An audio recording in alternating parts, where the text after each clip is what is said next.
Empieza a circular cada vez con más insistencia una pregunta en el mundo de la política y también de los mercados. Y si a Javier Milei efectivamente le sale bien, venimos de días donde uno de esos costados, el costado económico, el costado de los mercados, le ha dado señales positivas al programa que ha establecido hasta aquí el gobierno de Javier Milei a través del Ministerio de Economía que conduce Luis Caputo.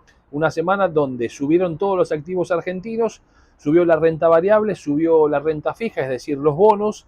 Las acciones argentinas en los Estados Unidos cotizaron en su gran mayoría en alza. También sucedió lo mismo con el Merval, más allá de algún retraso puntual. Y también el riesgo país mostró un notorio descenso, más allá de que todavía sigue en niveles muy elevados. Hay un mercado que empieza a mostrar sintonía con el programa económico de Javier Milei. Es cierto que el gobierno anunció superávit gemelos, es decir, superávit financiero y superávit comercial, en gran parte, es cierto, producto de una fortísima recesión que podría alcanzar en el primer trimestre con una caída del 8%. De todas maneras, ya hay economistas que empiezan a observar que quizá para el segundo y tercer trimestre se empiece a visorar una recuperación en forma de V corta, es decir, una caída muy pronunciada con un rebote muy rápido, sobre todo porque esto tendría que venir de un aspecto clave y eso es lo que nos va a permitir introducirnos en la política, y es la recuperación de los salarios. Por eso el arco político de la Argentina está en plenas deliberaciones. Nosotros lo venimos denominando a este proceso como en estado asambleario, porque no terminan de comprender la matriz de la forma en que piensa la política Javier Milei y tampoco tienen muy claro cómo abordar a este esquema del presidente de la República. Nota al pie de página, quizás se han encontrado con una práctica de la política tradicional cuando el gobierno propone al juez federal Ariel Lijo para que sea uno de los próximos integrantes de la Suprema Corte de Justicia de la Nación.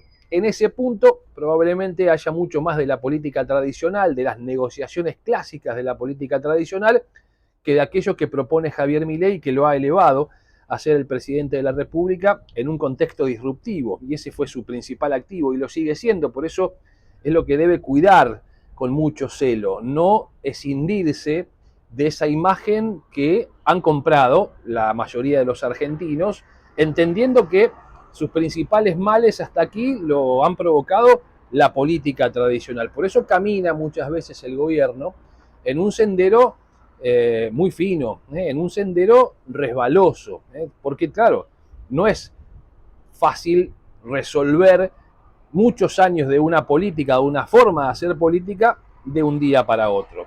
Y en ese estado deliberativo de la política se produjeron dos episodios en el marco de la oposición. Hay un peronismo que trata de encontrar su nuevo esquema a partir de lo que es una caída muy notoria de la influencia del kirchnerismo, del cristinismo, más allá de que Cristina Kirchner sigue siendo, si se quiere, la dirigente con mayor referencia dentro de ese sector político. Por eso el Congreso del PJ, por eso las diferencias internas que encuentran a intendentes y también legisladores y dirigentes dispuestos a decir, bueno, terminemos con una etapa dentro del peronismo, vayamos a algo mucho más amplio.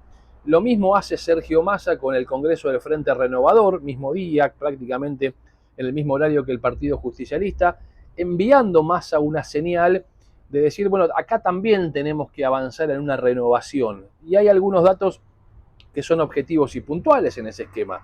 La nueva conducción, al menos en lo partidario del Frente Renovador, no lo tiene a Sergio Massa como principal protagonista. De hecho, en todos los cargos no figura ni Massa ni figura, por ejemplo, el apellido Galmarini. Es Diego Giuliano quien va a presidir el Frente Renovador. Son pasos, por ahora pasos todavía muy rezagados en un contexto donde la gran mayoría de los argentinos no quiere escuchar hablar de política partidaria, quiere saber si la inflación el mes que viene va a ser menor que la que fue en el mes de febrero, quiere saber si efectivamente lo que anunció el gobierno en cuanto a las jubilaciones va a tener una pérdida sustancial con respecto al poder adquisitivo, quiere saber si se va a quedar o no sin trabajo, si esta recesión le va a provocar una caída en sus cuestiones laborales. Y en el medio de todo esto apareció también en la semana el fortísimo temporal que hemos vivido sobre todo en la provincia de Buenos Aires. Miren esta foto. Esta es una foto del río Reconquista. El río Reconquista que atraviesa varios distritos de la zona oeste y norte del Gran Buenos Aires, del conurbano bonaerense, casi al tope.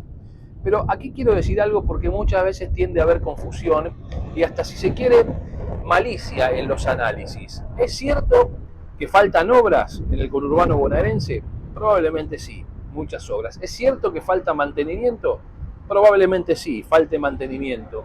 Pero también es cierto que no puede asegurarse livianamente que no se ha hecho nada a lo largo de estos años. Si ese río Reconquista, por tomar solo un ejemplo, no era en su oportunidad la obra de hidráulica realizada ya por el año 1995, con estas lluvias de este último tiempo, todo eso hubiera quedado bajo el agua, una ciudad entera hubiera quedado bajo el agua, como ya sucedió. Y seguramente quienes nos miran y tienen algunos años y la memoria los va a llevar a recordar inundaciones trágicas en el Gran Buenos Aires, que no sucedieron ahora. Fue muy distinto, a pesar de que cae más volumen de agua, algunos dicen producto del cambio climático. Dicho esto, me parece importante marcarlo porque la obra pública es una discusión de estas horas. El gobierno nacional dice no más obra pública, que sea iniciativa privada, pero yo pregunto, ¿qué sector privado podría estar interesado en entubar un arroyo para que no se inunde un barrio o una ciudad? Es solo una pregunta que dejo picando aquí en este encuentro que hacemos todas las semanas con una política que, les diría de alguna manera, todavía no logra capear el temporal que tiene nombre y apellido y para ellos se llama Javier Milei.